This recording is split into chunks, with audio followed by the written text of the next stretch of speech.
वो चलकर आती है जैसे तुम्हारी दुआओं का जवाब। वो महकती है जैसे हर वो चीज जो तुमने कभी चाही हो। वो तुम्हें देखती है जैसे तुम इस धरती के अकेले मर्द हो। और इससे पहले कि तुम्हें पता चले, वो तुम्हारे माइंड में, तुम्हारी इमोशंस में, तुम्हारे फोकस में दाखिल हो चुकी होती है। और वो सब कुछ तोड़ रही होती है धीरे धीरे, मिठास से और एक परफेक्ट स्माइल के साथ। वो नहीं है, वो ट्रैप है। तुम्हें अपने सीने में महसूस होता है वो शांत सी आवाज जो कहती है कुछ तो गलत है। पर तुम उसे इग्नोर कर देते हो। तुम उसे लव कहते हो, तुम उसे पैशन कहते हो, तुम उसे कनेक्शन कहते हो। लेकिन जो सच में है वो है कंट्रोल, कंफ्यूजन और इमोशनल केओस। ये ब्लेम करने के लिए नहीं है, ये एक्सपोज करने के लिए है। ये तुम्हारी पावर को प्रोटेक्ट करने के लिए है। और ये यहीं से शुरू होता है। अगर तुम एक ऐसे मर्द हो जिसे यूज किया गया, जिसे ब्लेम किया गया, जिसे गिल्ट फील कराया गया, जिसे ड्रेन किया गया और मैनिपुलेट किया गया, तो ये मैसेज तुम्हारे हर उस टूटे हुए हिस्से के लिए है जो अब भी उस मैडनेस को समझने की कोशिश कर रहा है। कमेंट करो नेवर अगेन अगर तुम रेडी हो दोबारा उस नकाब के पीछे छुपे धोखे में ना पड़ने के लिए। बहुत से मर्द आज घायल घूम रहे हैं, कंफ्यूज्ड हैं, शेम्ड हैं, ना कि किसी युद्ध से, ना कि किसी खोने से, बल्कि उन रिलेशनशिप से जो देखने में लव जैसी थी पर असल में जहर जैसी महसूस हुई। तुम पागल नहीं थे, तुम ज्यादा सेंसिटिव नहीं थे। तुम्हें टारगेट किया गया था, इमोशनली मैनिपुलेट किया गया, झूठ बोला गया, गैसलाइट किया गया, कंट्रोल किया गया। और सबसे खतरनाक बात, तुम्हें यकीन दिला दिया गया कि ये सब तुम्हारी गलती थी। वो आज खत्म होता है। ये औरतों को नीचा दिखाने के लिए नहीं है, ये टॉक्सिक ट्रेट्स को पहचानने के लिए है जो फेमिनिनिटी का नकाब पहनकर आती हैं। लेकिन असल में वो डिस्ट्रक्टिव स्ट्रेटजीज होती हैं जो लो वैल्यू औरतें इस्तेमाल करती हैं अच्छे मर्दों को डोमिनेट करने, ड्रेन करने और डिस्ट्रॉय करने के लिए।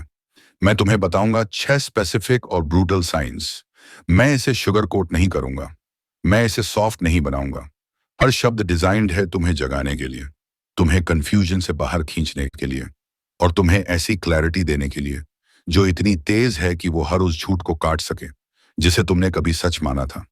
अगर ये मैसेज तुम्हारे दिल को छूता है तो चैनल को सपोर्ट करो ताकि ये लाइफ सेविंग इंसाइट्स उन मर्दों तक पहुंचती रहें जिनके पास कोई नहीं है जो उन्हें सच बता सके। नंबर 1, वो केओस पर जीती है। वो तुम्हारी लाइफ में कुछ बनाने के लिए नहीं आती, वो आती है सब कुछ रीअरेंज करने के लिए। तुम्हारी इमोशनल स्टेबिलिटी समेत केओस की शुरुआत सटल होती है। तुम्हारे दोस्त पर एक सार्कास्टिक कमेंट, तुम्हारी रूटीन पर एक चोट, तुम्हारी शांति पर एक कंप्लेंट, उसे तुम्हें डिस्टेबलाइज करना होता है। और वो ये प्लेफुलनेस और सेडक्शन की आड़ में करती है। शुरुआत में वो चिल्लाती नहीं सकी, वो मांग नहीं करती, वो तुम्हारी स्ट्रक्चर के चारों ओर नाचती है ताकि वो उसे पोक कर सके, प्रॉड कर सके, बटन्स पुश कर सके। तुम सोचते हो ये पैशन है, पर ये प्रोवोकेशन है। वो कहेगी कुछ इस तरह, I just don't feel like you're really invested, या it's boring when everything's always fine. और बस ऐसे ही वो तुम्हारी खाम में एक मैच गिरा देती है। उसका गोल कनेक्शन नहीं है, वो है कंबस्शन। वो एड्रेनलिन पर जीती है, उसे इमोशनल स्पाइक्स की लत है। जैसे किसी जंकी को हिट चाहिए तो वो बिना वजह लड़ाइयां शुरू करती है। वो तुम्हारे शब्दों को फिर से लिखती है। तुम पूछो क्या हुआ, वो कहती है कुछ नहीं, पर तुम्हें देती है वॉर जैसा साइलेंस। वो घंटों के लिए गायब हो जाती है और लौटती है एक ठंडी बेरुखी के साथ, सिर्फ ये देखने के लिए कि तुम उसे चेस करोगे। और जब तुम चेस करना बंद कर दो, वो तुम पर आरोप लगाती है कि तुम्हें परवाह नहीं है। उसका केओस इस तरह से डिजाइन किया गया है कि वो तुम्हें इमोशनल तौर पर ऑफ बैलेंस रखे ताकि तुम लगातार खुद को साबित करो, उन क्राइम्स के लिए माफी मांगो जो तुमने किए ही नहीं। तुम उसके स्टॉर्म में खींचे जाते हो और जितनी देर तुम उसमें रहते हो उतना ही ज्यादा तुम भूलने लगते हो कि पीस कैसा लगता था। तुम एंग्जाइटी के साथ उठने लगते हो, हर सेंटेंस से पहले अपने टोन को चेक करते हो, उसके मैसेजेस से डरने लगते हो जैसे कोई इमोशनल लैंडमाइन हो। वो तुम्हारे नर्वस सिस्टम को अपना प्लेग्राउंड बना लेती है और तुम उसे करने देते हो सोचकर कि तुम पेशेंट हो, सोचकर कि ये तुम्हारा काम है कि तुम उसे सेफ फील कराओ। पर कोई भी मर्द एक ऐसी औरत को पीस नहीं दे सकता जो खुद से वॉर में जी रही हो, उसे सेफ्टी नहीं चाहिए, उसे फाइट चाहिए। उसका ट्रॉमा केओस को उसका कंफर्ट जोन बना चुका है, और तुम्हारी पीस उसकी आइडेंटिटी के लिए थ्रेट है। तुम्हें सोचना बंद करना होगा कि तुम इसे फिक्स कर सकते हो। तुम्हें यह मानना छोड़ना होगा कि यह तुम्हारे बारे में है। ये नहीं है। ये वही है जो वो है, एक चलती फिरती तूफान जिसे क्लियर स्काईज में कोई इंटरेस्ट नहीं है। तुम्हारा एकमात्र मूव है डिस्टेंस, ना कि सजा देने के लिए, ना ही उसे सबक सिखाने के लिए, बल्कि अपने माइंड को बचाने के लिए। उसके टैंट्रम्स को जस्टिफाई करना बंद करो, अपनी लॉजिक को एक्सप्लेन करना बंद करो, अपना स्केड्यूल उसकी आउटबर्स्ट के इर्द गिर्द घुमाना बंद करो। जब वो ड्रामा शुरू करे तो कॉन्वर्सेशन एंड करो। जब वो आवाज ऊंची करे तो अपनी प्रेजेंस कम करो। जब वो गेम्स खेले विसा तो रिस्पॉन्ड मत करो, डिसअपियर हो जाओ। रिवॉर्ड दो पीस को अपनी प्रेजेंस से, और केओस को भूखा रखो साइलेंस से। वो एस्केलेट करेगी, वो अक्यूज करेगी, वो कहेगी you're just like everyone else who gave up on me. और वहीं तुम्हारा क्यू है। वो हीलिंग नहीं चाहती, वो एडिक्टेड है इमोशनल डोमिनेंस की, और तुम्हारी स्टेबिलिटी ही उसका चुना हुआ बैटलफील्ड है। वो चाहती है कि तुम रिएक्टिव बनो, अनश्योर रहो, उसकी वैलिडेशन को चेस करो, पर तुम उसका इमोशनल पंच बैग नहीं हो। तुम उसके थेरेपिस्ट नहीं हो, तुम उसके फादर नहीं हो। तुम एक मर्द हो, और एक मर्द जो अपनी मिशन जानता है, वो इमोशनल टेररिज्म को एंटरटेन नहीं करता। तुम्हें कोई एक्सप्लेनेशन देने की जरूरत नहीं। पीस को चूज करने के लिए जाओ, ना गुस्से में बल्कि क्लैरिटी के साथ, ना नफरत में बल्कि स्ट्रेंथ के साथ। उसे ढूंढने दो कोई और जिससे वो लड़ सके। उसे खुद सीखने दो कि केओस का कोई स्थान नहीं है उस मर्द की लाइफ में जो अपनी एनर्जी की कदर करता है। मत रुको, क्योंकि तुम्हें वो मीठे पल याद हैं। वो भी ट्रैप का हिस्सा है। वो काइंडनेस, वो कंसिस्टेंट नहीं है, वो एक करेंसी है जिससे वो तुम्हें दोबारा स्पिन में खींचती है। हर हनीमून फेज के बाद एक हरिकेन आता है। Break the cycle. उसे एक्सप्लेन मत करो, बहस मत करो, बस वॉकआउट करो, और साइलेंस में खुद को फिर से बनाओ। तुम्हारी पीस सेक्रेड है, वो उसमें बिलोंग नहीं करती। नंबर 2, वो हमेशा विक्टिम बनती है। तुम उसके झूठों का सामना करते हो तो वो रोती है और कहती है उसने तुम्हें हर्ट करने का इरादा नहीं था। तुम अपना दर्द बताते हो तो वो बात पलट देती है और पूछती है कि तुम इतने क्रूअल कैसे हो सकते हो। तुम उसकी डिसरिस्पेक्ट को कॉल आउट करते हो तो वो अपना ट्रॉमा ले आती है, अपना पास्ट, अपना पेन, और अचानक कॉन्वर्सेशन अब उसके किए पर नहीं होती, बल्कि इस पर कि तुमने उसे समझा क्यों नहीं। ये औरत इमोशनल इन्वर्जन की मास्टर है। वो कभी जिम्मेदारी नहीं ले सकती, क्योंकि अगर उसने लिया तो वो इल्यूजन टूट जाएगा जो उसने बनाया है, कि वो हमेशा मिसट्रीटेड रही है, वो हमेशा मिसअंडरस्टूड रही है, वो हमेशा बहुत कोशिश करती है। फिर भी समहाउ लोग उसकी वर्थ नहीं देख पाते। कभी भी उसकी गलती नहीं होती। वो तो बस रिएक्ट कर रही थी, वो तो बस डर गई थी, उसे तो पता ही नहीं था। वो कहती है कि वो परफेक्ट नहीं है, पर उसी सांस में वो तुम्हें हर चैप्टर में विलन की तरह फील कराती है। तुम्हें अपने इंस्टिंक्ट्स पर डाउट होने लगता है। तुम उन बातों के लिए माफी मांगने लगते हो जो तुमने कभी की ही नहीं। तुम अपनी आवाज अपनी बर्न से गोडा करने लगते हो ताकि फिर से कोई मेल्ट डाउन ना हो। पर यह है क्रूल ट्रूथ। वो मेल्ट डाउन नहीं करती, वो तुम्हें मेल्ट करती है, धीरे धीरे, टुकड़ों में। हर कॉन्फ्रंटेशन को एक कोर्ट रूम ड्रामा में बदल दिया जाता है, जहां तुम हमेशा गिल्टी होते हो और वो हमेशा ट्रैजिक हीरोइन। और वो ये रोल इतना अच्छा निभाती है कि तुम उसे सच मानने लगते हो। तुम सोचते हो कि शायद तुम ही प्रॉब्लम हो, कि शायद तुम ज्यादा हार्श थे, कि शायद तुम्हारे स्टैंडर्ड्स ही ज्यादा हैं। पर जिस पल तुम अपनी सच्चाई को चुप करा देते हो, उसकी सच्चाई को बचाने के लिए वो जीत जाती है। ना इसलिए कि वो सही है, बल्कि इसलिए कि उसने तुम्हारी स्ट्रेंथ को गिल्ट में बदल दिया है। ये लव नहीं है, ये मैनिपुलेशन है। विक्टिमहुड की लेंस से उसे हर्ट होना जरूरी है, ताकि वो जस्टिफाई कर सके कि वो तुम्हें क्यों हर्ट करती है। उसे मिसअंडरस्टूड होना जरूरी है, ताकि वो अकाउंटेबिलिटी से बच सके। वो मार्टरडम में थ्राइव करती है, क्योंकि उससे वो हर इमोशनल आउटकम को कंट्रोल कर सकती है और हर जिम्मेदारी से बच सकती है। वो एम्पैथी को वेपन बनाती है, वो बताएगी तुम्हें कि सबने उसे बिट्रे किया है। कोई उसके दिल को नहीं समझता। वो बस अपना बेस्ट देने की कोशिश कर रही है। और हो सकता है कि वो सच में कोशिश कर रही हो, पर उसका बेस्ट तुम्हारी बर्डन नहीं है। उसकी हीलिंग तुम्हारा होमवर्क नहीं है। उसका पास तुम्हारा प्रिजन नहीं है। उसके पेन को तुम्हारी पीस डिक्टेट मत करने दो। तुम कोल्ड नहीं हो। अगर तुम डिसफंक्शन से दूर जा रहे हो, तुम क्रूअल नहीं हो। अगर तुम उसके इमोशनल पंचिंग बैग बनने से मना कर रहे हो, जितना ज्यादा तुम प्रूव करने की कोशिश करोगे कि तुम उन मर्दों जैसे नहीं हो जिन्होंने उसे हर्ट किया, उतना ही ज्यादा वो तुम्हें उन्हीं की जगह पर रख देगी। क्योंकि स्क्रिप्ट नहीं बदलती, बस कैरेक्टर्स बदलते हैं। उसका अगला चैप्टर मत बनो। पूरी बुक से बाहर निकल जाओ। बाउंड्री सेट करो। लाइन होल्ड करो। अपनी आवाज मत उठाओ। अपने स्टैंडर्ड्स उठाओ। जब वो डिसरिस्पेक्ट करने के बाद रोए, तो उसके आंसुओं को मत देखो, उसके एक्शंस को देखो। जब वो कहे कि उसने जानबूझकर नहीं किया, तो पूछो कि फिर वो बार बार ऐसा क्यों करती है। जब वो कहे कि तुम्हारे स्टैंडर्ड्स से उसे हर्ट हो रहा है, तो समझो कि वो तुम्हें गिल्ट में डाल रही है, ताकि तुम अपनी सेल्फ वर्थ छोड़ दो। और जीतने का एक ही तरीका है, वॉक करो। ना बहस करो, ना अपनी बात साबित करो। उसे ट्रूथ में इंटरेस्ट नहीं है, उसे कंट्रोल में इंटरेस्ट है। कंटिन्यू। तुम्हारी चुप्पी किसी भी एक्सप्लेनेशन से ज्यादा तेज बोलेगी।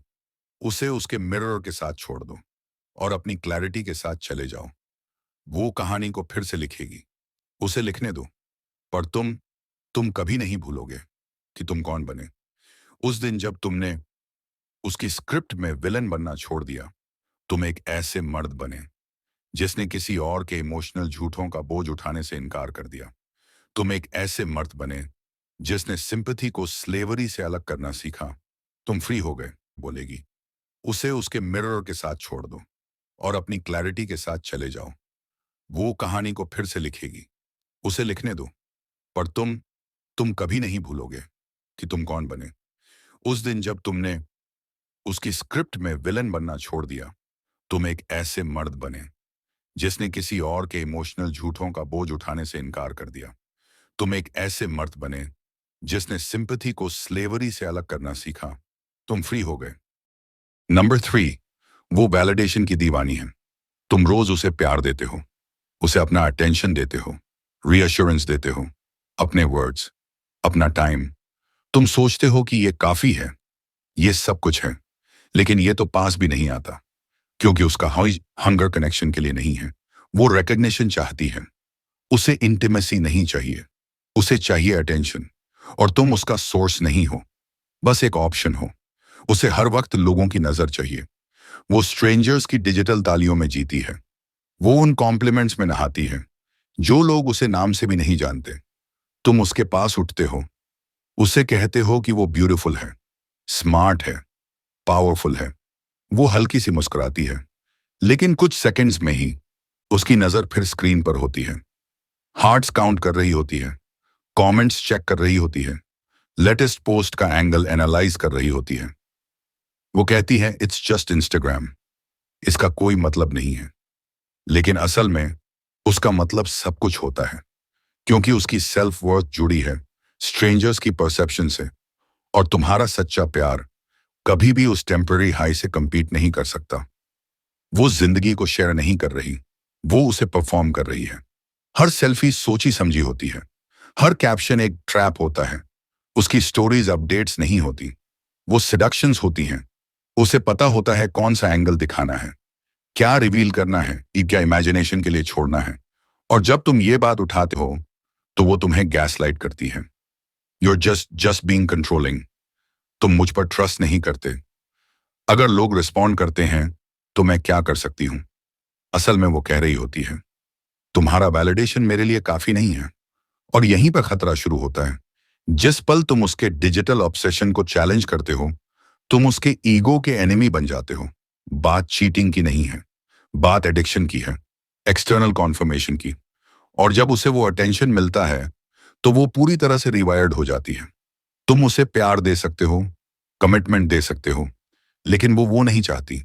उसे चाहिए डोपामीन। और तुम बस एक प्लेस होल्डर हो, जब तक अगला फ्लड ऑफ हार्ट्स उसकी फोन पर ना आ जाए। तुम अपने ही रिलेशनशिप में इनविजिबल फील करने लगते हो। तुम सोचते हो क्या तुम इनफ हो, लेकिन यहीं रुक जाओ। ये तुम्हारी इनसिक्योरिटी नहीं है, ये उसकी डिसफंक्शन है। एक औरत जो सच में कनेक्शन को वैल्यू करती है, वो ऑनलाइन नहीं जीती, दूसरे मर्दों से अटेंशन नहीं मांगती, वो I can't help it card नहीं खेलेगी। जब तुम सवाल उठाओ कि वो कैसे ड्रेस करती है या सोशल मीडिया पर किससे फ्लर्ट करती है, वो तुम्हारे कमिटमेंट के बीच दूसरों को एंटरटेन करने के हम हक के लिए लड़ाई नहीं करेगी। वो तुम्हारे कनेक्शन को ट्रेजर की तरह प्रोटेक्ट करेगी, ना कि एक प्रोडक्ट की तरह परफॉर्म करेगी। तो अब क्या करना है? सबसे पहले करीम खुद से ब्रूटली ऑनेस्ट हो जाओ। अगर वो एक दिन भी बिना पोस्ट किए नहीं रह सकती, अगर वो क्लाउड के लिए फ्लर्ट करती है, अगर वो हमेशा दूसरों से कंपेयर करती है, तो तुम एक ऐसी लड़की के साथ हो जो अभी रियल लव देने के लिए तैयार नहीं है। तुम स्टैंडर्ड सेट करो, उसे साफ साफ बताओ, I don't compete with strangers. मैं इंटरनेट के साथ अपना इमोशनल स्पेस शेयर नहीं करता। और अगर दूसरों का अटेंशन मेरी लॉयल्टी से ज्यादा मैटर करता है, तो मैं चला जाता हूं।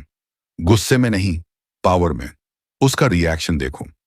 अगर वो रिस्पेक्ट करती है तो वो पिवट करेगी। अगर वो अटैक करती है तो वो कभी तुम्हारी थी ही नहीं, बस ओनरशिप परफॉर्म कर रही थी, ऑप्शंस फिश कर रही थी। लव को फिल्टर की जरूरत नहीं होती, रिस्पेक्ट को 300 लाइक्स की जरूरत नहीं होती। और एक औरत जो सच में तुम्हें देखती है, उसे पूरी दुनिया से देखे जाने की जरूरत नहीं होती। परफॉर्मेंस काट दो, ऑडियंस काट दो, और अगर वो भीड़ से अलग नहीं हो सकती तो उसे किसी और को एंटरटेन करने दो। तुम ऑडियंस नहीं हो, तुम एक मर्द हो। कभी भी ऐसे किसी के साथ सेटल मत करो जिसे पूरी दुनिया की वैलिडेशन चाहिए, उस चीज को साबित करने के लिए जो तुम पहले से जानते हो।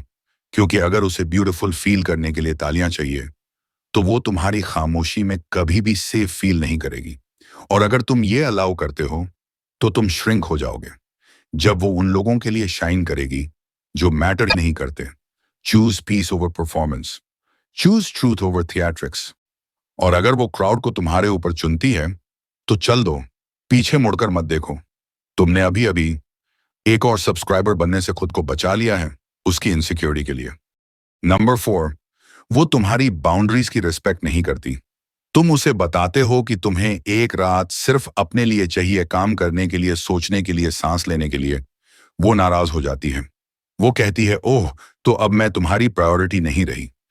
तुम अपने लिमिट्स बताते हो, अपना स्ट्रक्चर बताते हो, अपनी वैल्यूज बताते हो। वो मजाक उड़ाती है, तुम्हारे वर्ड्स को ट्विस्ट करती है, तुम्हें एक्यूज करती है कि तुम उसे कंट्रोल करने की कोशिश कर रहे हो।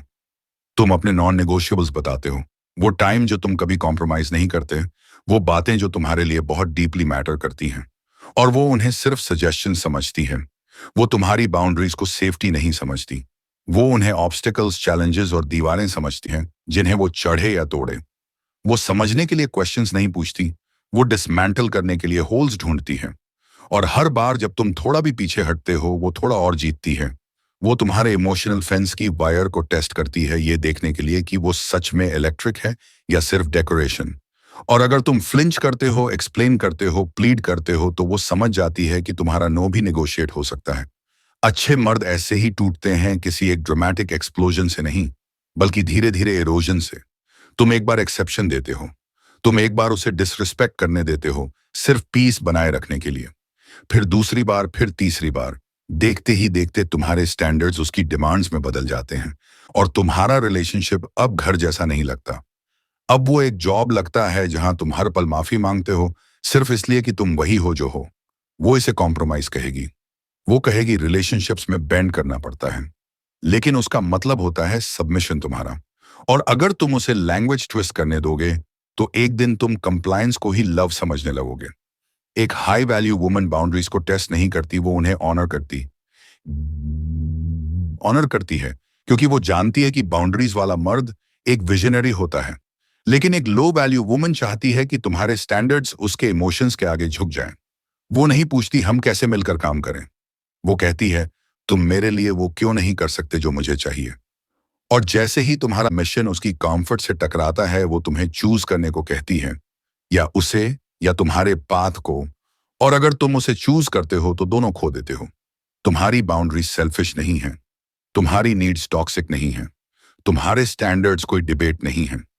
तुम गलत नहीं हो अगर तुम रिफ्यूज करते हो किसी औरत की इनसिक्योरिटी को अपने पर्पस का डेफिनेशन बनने देने से। बाउंड्री प्रॉब्लम नहीं है, उसका डिसरिस्पेक्ट है। तो अब करना क्या है? तुम नेगोशिएशन बंद कर दो उस इंसान से जिसे तुम्हारे कंफ्यूजन से फायदा होता है। तुम क्लियर हो जाओ, रूथलेसली क्लियर। तुम कहो ये मैं टॉलरेट नहीं करूंगा, ये मैं एक्सेप्ट नहीं करूंगा, ये मैं अलाउ नहीं करूंगा। और ये सिर्फ एक बार कहो, कामली फर्मली। उसके बाद एक्ट करो। अगर वो बाउंड्रीज क्रॉस करती है तो वॉक करो। ना वार्निंग दो ना सेकंड चांस। क्योंकि अगर तुम उसे एक बार लाइन क्रॉस करने देते हो तो तुमने उसे सिखा दिया कि वो लाइन असली नहीं थी। एक औरत जो तुम्हारी रिस्पेक्ट करती है वो तुम्हें टेस्ट नहीं करती, वो तुम्हें ट्रस्ट करती है। वो तुम्हारे मिशन से compete नहीं करती, वो उसे कॉम्प्लीमेंट करती है। वो तुम्हारे स्पेस की पनिशमेंट नहीं करती, वो उसकी प्रोटेक्शन बनती है। तो अगर वो तुम्हारे टाइम, तुम्हारी एनर्जी, तुम्हारी वैल्यूज को डिसरिस्पेक्ट करती है तो ये कोई आर्ग्यूमेंट नहीं, ये एक डिसीजन है।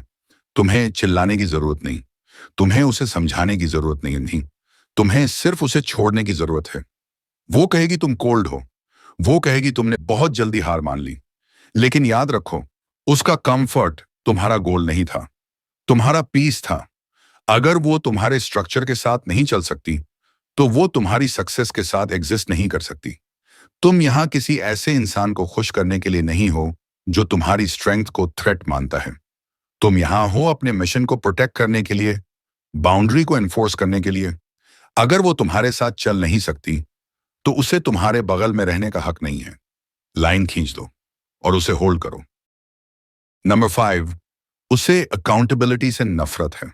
तुम सच बताओ, वो उंगली उठाती है। तुम पैटर्न दिखाओ, वो अपना दर्द दिखाती है। तुम ऑनेस्टी मांगो, वो एक्सक्यूजेस, जस्टिफिकेशंस, डिस्ट्रैक्शंस की लिस्ट देती है।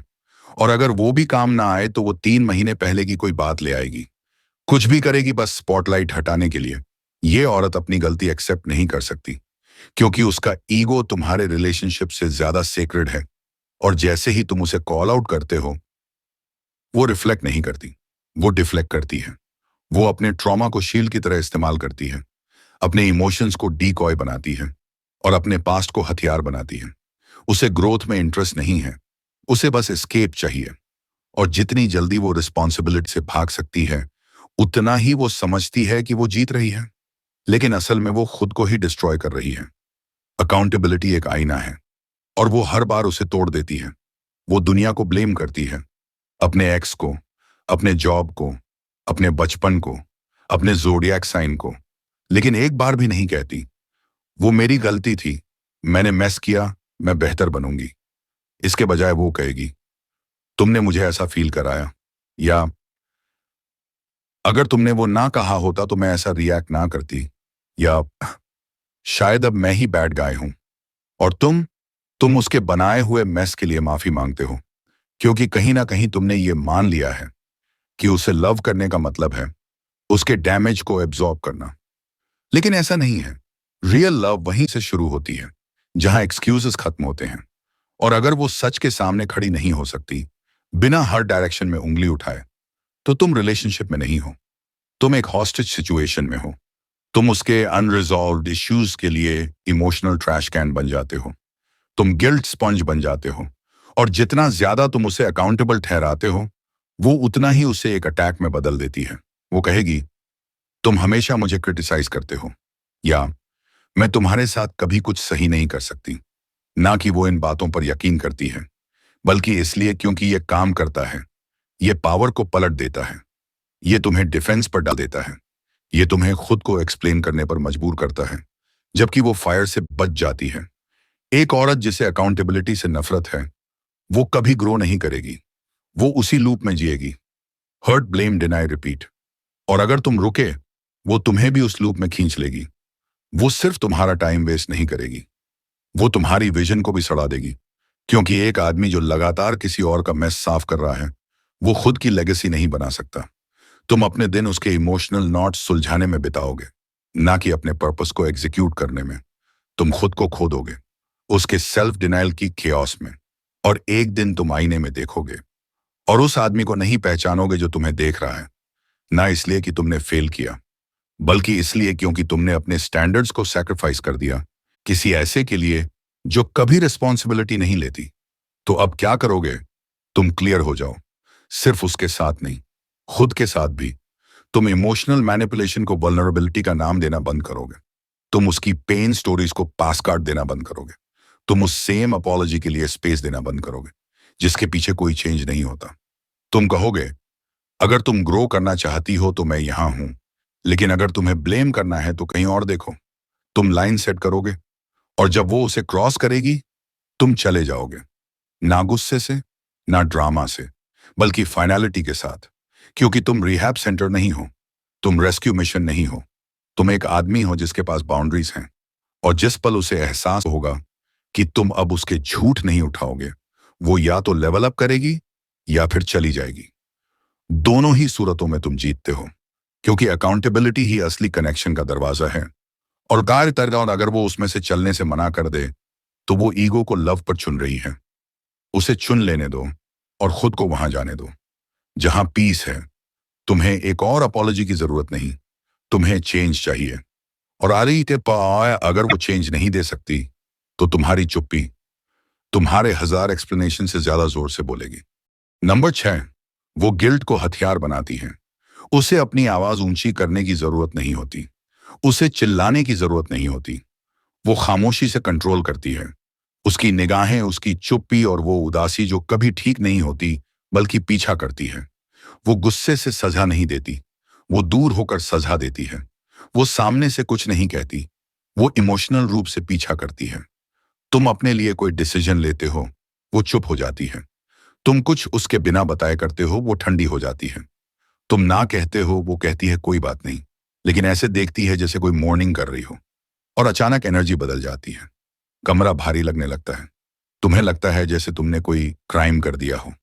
वो प्यार नहीं है, वो गिल्ट कंट्रोल है। उससे अच्छे से पता है कैसे तुम्हें बैड गाय महसूस कराना है बिना एक शब्द कहे।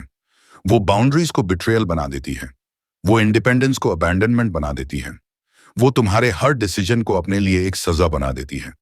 और तुम एक ऐसे मर्द जो केयर करता है, जो हार्मनी चाहता है, जो कनेक्शन को वैल्यू करता है, तुम झुकने लगते हो। तुम प्लान्स कैंसिल करते हो। तुम मान जाते हो। तुम अपना बिहेवियर बदलते हो, ना कि इसीलिए क्योंकि तुम गलत हो, बल्कि इसीलिए क्योंकि तुम उस लुक, उस टोन, उस कोल्ड एनर्जी से बचना चाहते हो। और अब तुम जी नहीं रहे, तुम मैनेज कर रहे हो। तुम खुद को एडिट कर रहे हो ताकि इमोशनल बैकलैश से बच सको। तुम बाहर से पीस दिखा रहे हो लेकिन अंदर से मर रहे हो। यही उसकी जीत है। लॉजिक से नहीं, लेवरेज से। पूछने से नहीं बल्कि इशारों से। और अगर तुम एक बार झुक गए, तो तुम उसे सिखा देते हो कि गिल्ट काम करता है, कि उसे कम्युनिकेट करने की जरूरत नहीं, बस पाउट करना है। कि उसे तुम्हारे डिसीजंस की रिस्पेक्ट करने की जरूरत नहीं, बस इमोशनली पनिश करना है। एक औरत जो गिल्ट को वेपनाइज करती है, वो जानती है एम्पैथी को कैसे मैनिपुलेट करना है। वो जानती है कि तुम केयर करते हो और वो इसका फायदा उठाती है। वो जानती है कि तुम्हें बुरा लगेगा और वो इसी को बढ़ाती है। वो जानती है कि तुम टूट जाओगे और वो इसकी प्लानिंग करती है। तुम सुनोगे ऐसे words, don't worry, I just stay home, या I guess I am just not a priority, या it's okay, I just deal with it. और ये सुनने में सैडनेस जैसी लगती है, लेकिन ये स्ट्रेटजी है। वो समझदारी नहीं चाहती, वो कंट्रोल चाहती है। और कंट्रोल तब आता है जब तुम वो करना छोड़ देते हो जो तुम करना चाहते हो, ताकि वो महसूस ना करे जो वो चाहती है कि तुम महसूस करो। वो पार्टनरशिप नहीं है, वो इमोशनल पपेट्री है। तो अब क्या करना है? तुम डांस करना बंद करो। तुम एक्सप्लेन करना बंद करो। तुम हर साइज को इमरजेंसी मानना बंद करो। तुम कहो अगर कुछ गलत है तो साफ कहो, लेकिन मैं गिल्ट गेम नहीं खेलूंगा। तुम अपनी स्पेस वापस लेते हो। तुम अपनी वॉइस वापस लेते हो। तुम अपनी लाइफ वापस लेते हो। क्योंकि एक मर्द जो किसी और के सैडनेस के साए में जीता है, वो अपनी सनलाइट खो देता है। वो रोएगी, वो चुप रहेगी, वो हर टैक्टिक अपनाएगी, लेकिन तुम लाइन पकड़ कर रखो। इसलिए नहीं कि तुम केयर नहीं करते, बल्कि इसलिए क्योंकि तुम करते हो। और असली केयर का मतलब है कि किसी को इमोशन को वेपन बनाने से रोकना। तुम साफ कर दो, I will not be manipulated by mood swings. I will not cancel my plans to comfort your control. I will not shrink to make you feel secure. और तुम ये मीन करते हो। और जब उसे एहसास होगा कि उसकी टैक्टिक्स अब काम नहीं कर रही, तो या तो वो ग्रो करेगी या गिव अप। वैसे भी तुम्हारा पावर वापस आ जाएगा, क्योंकि गिल्ट एक गेम है उनके लिए जो साफ बोलना नहीं चाहते। और क्लैरिटी वहीं से शुरू होती है जहां से असली प्यार शुरू होता है। अगर वो ये नहीं कह सकती कि वो क्या महसूस कर रही है, अगर वो तुम्हारी जरूरतों की रिस्पेक्ट नहीं कर सकती, अगर वो हर मोमेंट को इमोशनल सैबोटाज बना देती है, तो वो तुम्हारी पार्टनर नहीं है, वो तुम्हारा प्रिजन है। एस्केप करो और कभी माफी मत मांगो फ्रीडम चुनने के लिए। उसका गिल्ट तुम्हारी लीश नहीं है, उसे काट दो। अगर तुमने ये साइंस उसमें देखे हैं एक बार भी, तो उसे एक्सप्लेन मत करो। सेकंड चांसेस या मे बी शील चेंज के ट्रैप में मत फंसो, या कि एवरीवन हैज फ्लॉज, क्योंकि ये फ्लॉज की बात नहीं है, ये पैटर्न्स की बात है, साइकिल्स की बात है, इमोशनल वॉरफेयर की बात है, जो प्यार का मुखौटा पहनकर आता है। तुम पहले ही महसूस कर रहे हो अपने गट में, वो क्वाइट एक, वो कांस्टेंट एंजाइटी जो कभी जाती नहीं, वो इनविजिबल लीश जो तुम्हारे टाइम एनर्जी फोकस को खींच रही है, जो तुम्हें उस इंसान से दूर कर रही है जो तुम उससे पहले थे। वो प्यार नहीं है, वो स्पिरिचुअल कोरोजन है। तुम्हें यह सोचना बंद करना होगा कि उसकी डिसफंक्शन को सहना तुम्हें स्ट्रांग बनाता है। नहीं बनाता, वो तुम्हें नम बना देता है। तुम पेशेंट नहीं हो, तुम ट्रैप्ड हो। तुम अच्छे मर्द नहीं बन रहे, तुम इमोशनली सफोकेट हो रहे हो। तुम उसे ठीक नहीं कर रहे, तुम खुद को तोड़ रहे हो। और जब तुम ओवर एक्सप्लेन कर रहे हो, ओवर करेक्ट कर रहे हो, ओवर एकोमोडेट कर रहे हो, वो तुम्हारी बाउंड्रीज को सजेशन की तरह पार कर रही है और तुम्हारे इमोशनल हेल्थ को डिस्पोजेबल समझ रही है। बंद करो, यही तुम्हारा मोमेंट है। लाइन ड्रॉ करो। जब वो केओस क्रिएट करे तो बहस मत करो, रूम छोड़ दो। जब वो विक्टिम बने तो उसे रेस्क्यू मत करो, अपने माइंड को प्रोटेक्ट करो। जब वो वैलिडेशन के लिए पोस्ट करे तो रिस्पेक्ट के लिए मत गिड़गिड़ाओ, स्ट्रॉन्ग बाउंड्रीज सेट करो। जब वो तुम्हारी बाउंड्रीज इग्नोर करे तो डिबेट मत करो, डिसअपियर हो जाओ। जब वो अकाउंटेबिलिटी से मना करे तो निगोशिएट मत करो, डिटैच हो जाओ। जब वो गिल्ट का इस्तेमाल करे तो बेंड मत करो, उसे तुम्हारी एब्सेंस महसूस होने दो। वो कहेगी यूव चेंज्ड, अच्छा है, इसका मतलब स्पेल टूट रही है। तुम्हें ने उसे ठीक नहीं करना, तुम्हें अपने स्टैंडर्ड्स ठीक करने हैं। और जब तुम ऐसा करोगे, जो पीस तुम महसूस करोगे वो इतनी पावरफुल होगी कि तुम्हें गुस्सा आएगा कि तुमने कभी कुछ कम क्यों सहा। तुम पीछे मुड़कर देखोगे और समझ जाओगे कि तुम्हें वहां प्यार ने नहीं रोके रखा था, तुम्हें डर ने रोका था, कंफ्यूजन ने रोका था, और उस यकीन ने रोका था कि तुम बेटर डिजर्व नहीं करते। लेकिन तुम करते हो, तुम हमेशा करते थे। वो औरत जो शांति लेकर आती है, वो ये गेम्स नहीं खेलेगी। वो तुम्हारी स्पेस की इज्जत करेगी। वो अपना दर्द बताएगी बिना तुम्हें सजा दिए। वो तुम्हारे मिशन के साथ खड़ी होगी, उससे कंपीट करने की कोशिश नहीं करेगी। उसे चेस करने की जरूरत नहीं होगी, उसे बैक करने की जरूरत नहीं होगी, उसे मैनेज या फिक्स करने की जरूरत नहीं होगी। वो क्लैरिटी लेकर आएगी, वो अकाउंटेबिलिटी लेकर आएगी, वो पीस लेकर आएगी। और जब तुम उसे पाओगे कशिदेन, तो तुम जान जाओगे, क्योंकि तुम पहली बार खुलकर सांस ले पाओगे। अगर ये मैसेज तुम्हारे सीने को छू गया, अगर इसने तुम्हारी आंखें खोल दी, अगर तुमने अपनी जिंदगी का कोई एक हिस्सा भी इन शब्दों में देखा, तो कमेंट करो, आई चूज पीस। अपने लिए कहो, इसलिए कहो ताकि कोई और आदमी जो स्क्रॉल कर रहा है उसे पता चले कि वो अकेला नहीं है। इसलिए कहो क्योंकि अब वक्त आ गया है कि तुम एक चॉइस लो।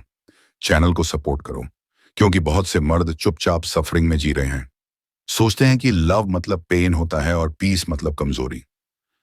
ऐसा नहीं है। और जब तुम लाइक, कमेंट और सब्सक्राइब करते हो, तो तुम उस मैसेज को उस आदमी तक पहुंचाने में मदद करते हो जो बस एक इमोशनल ब्रेकडाउन दूर है खुद से हार मानने से। तुम उस आवाज का हिस्सा बन जाते हो जो उसे एज से वापस खींच लाती है।